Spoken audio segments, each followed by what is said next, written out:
Saya di Wisma Petrus, rumah pundi? Wisma Domus Pacis Santo Petrus. Oh iya. Oh, iya.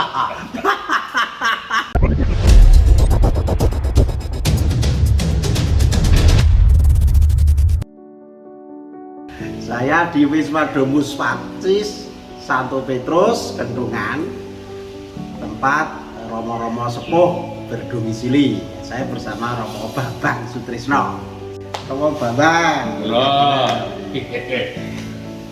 Gimana pengalamannya di Wisma Sepuh seperti ini? Oh, enak. Enak. Ya, tidak di sini. Saya sejak di mana itu Puren, saya kan sudah sejak 2010. Wah, begitu ada kesempatan masuk rumah sepuh, wah, udah saya nikmati gitu. Ya, biasanya kan orang itu ada yang menolak tua. Padahal faktanya sekarang ini orang tua itu makin banyak. Nah, bagaimana refleksi Romo Bambang sendiri tentang ketuaan? Ya kan ya, kalau orang umum itu ukurannya ketuaan itu umur.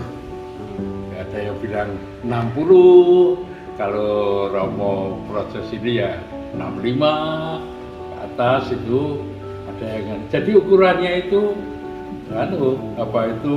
umur, fisik gitu. Tetapi maaf ya, hal batin itu ini yang sering itu kesadaran batin. Aku tua. Ini sebetulnya secara umum ini yang menurut saya agak kurang menurut saya, sehingga tidak hanya umumnya orang tua umum itu pinginnya itu masih seperti ketika muda. Maka kemudian saya bilang hati-hati kalau sudah tua bisa post power syndrome gitu. Itu karena apa? Pinginnya ini saya kayak dek enom. Padahal jujur-jujuran kalau sudah pakai kesadaran batin ya itu istilahnya ya ono refleksi, ada olah batin, itu lalu sebetulnya memberikan kesadaran yang sedikit menyeluruh gitu. Misalnya kalau saya ya maaf ya ini sharing terutama, misalnya kesadaran batin lalu saya sadar kok awakku ki wis ora nek ngadeg wis rapati kuat suwe, lalu gampang ora penak itu. Maka dulu saya lalu minta ke keuskupan kalau boleh masuk Domus Pacis, rumah tua. Ya masih bisa, karena sini pakai motor roda 3, bahkan kemudian ada mobil metik segala. Tapi suatu ketika saya setiap kali kalau di lalu lintas itu sok kaget karena ada gitu. Lalu ini biasa juga masuk ke olahan hati saya itu lalu saya kemudian nyadari, wah ini bahaya kalau saya nanti banyak pergi pakai berkendaraan sendiri, bisa nyilakake wong tahu-tahu. Lalu saya berhenti tidak berkendaraan. Pokoknya orang sing ngeterke ya ora lunga-lunga, hanya gitu itu. Ini saya sendiri merasa kebetulan ya itu menjadi kebiasaan dulu itu kalau biasa ndeleming dengan Gusti itu saya kalau dengar pokoknya anggar kowe ngembangke kendelemingan ro Gusti dengan yang muda-muda dulu itu lalu ono perubahan macam-macam itu ya ora penak dele tapi bisa ikut.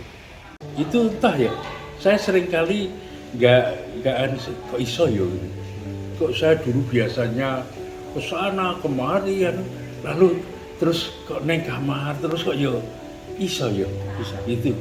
Saya ya istilahnya bisa bergaul dalam ketuaan saya dengan yang sekarang. Itu.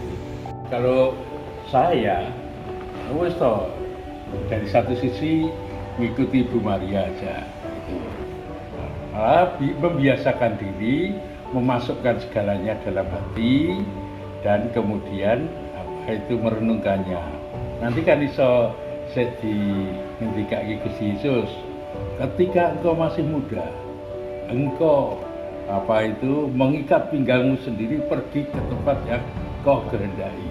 Tapi setelah kamu tua, orang lain akan mengikat dan kemudian membawa pergi ke tempat yang tidak kau kehendaki.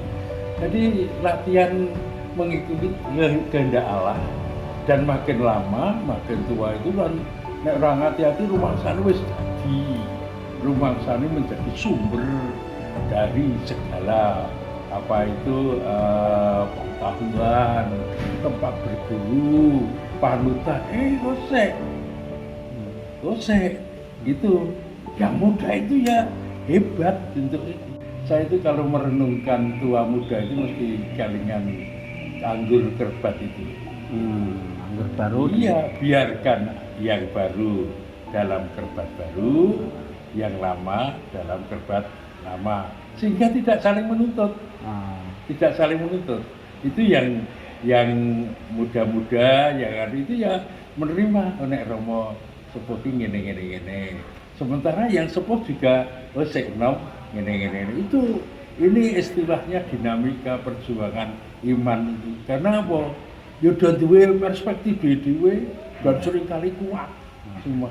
Nah, lalu iso mati lega dalam arti menyangka diri, mikul salib sehari-hari, dan itu artinya apa?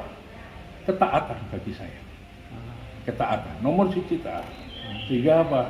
Wong ini ora iso taat, ora usah ngenteni tuwa, nembe mesti geger terus.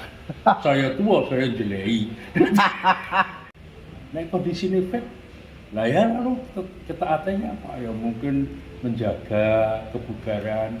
Nek wis tuwa ngene iki terus lelarane oke. Ketaatannya pada dokter. Lalu taat pada ini yang paling mendasari. Taat pada relung hati bagi saya. Ini dasari, kalau itu ada, itu nanti dengan yang muda itu ya enak dan tidak akan disikirkan. Tidak akan disikirkan sejauh saya alami. Yang tidak terpakai itu kan senengane aku ki mbiyen. Itu dadi nek nganti sik enom orang nganggo. Biasanya mergo sik tuwa ya jan kemelintir nyanyi sik enom. Ya enggak bisa. Enggak bisa. Ini zamannya lain, kalau sekarang ya milenial. Ya anak-anak yang milenial yang akan hebat gitu. Sik tuwa apa? Sik tuwa nanti dinai nggon. Lagi kemampuane ya mlaku wis ra iso. Tapi itu rahmat, jadi nek biyen dinake Romo Bambang D. Saya wis ra diglok. Iya. Duduk sekarang. Iya. Bambang D tetap tapi duduk. Kenyataan bahwa jumlah orang tua makin banyak merupakan suatu rahmat dari Tuhan sendiri, bahwa yang tua bisa menjadi kekayaan rohani bagi kita yang muda. Namun demikian, gereja dan masyarakat memperhatikan hal ini sebagai kesatuan yang utuh, bahwa hidup ini rahmat, kita pelihara, dan orang tua bisa bermakna bahagia karena selalu diberi waktu, kesempatan belajar dan ditemani oleh yang muda-muda. Yang muda pun bisa belajar dari yang tua mengenai kehidupan, sehingga orientasi hidup menjadi jelas, arah hidup menjadi jelas, dari sang asal dan tujuan hidup kita bisa hayati dalam hidup sehari-hari. Berkah dalam.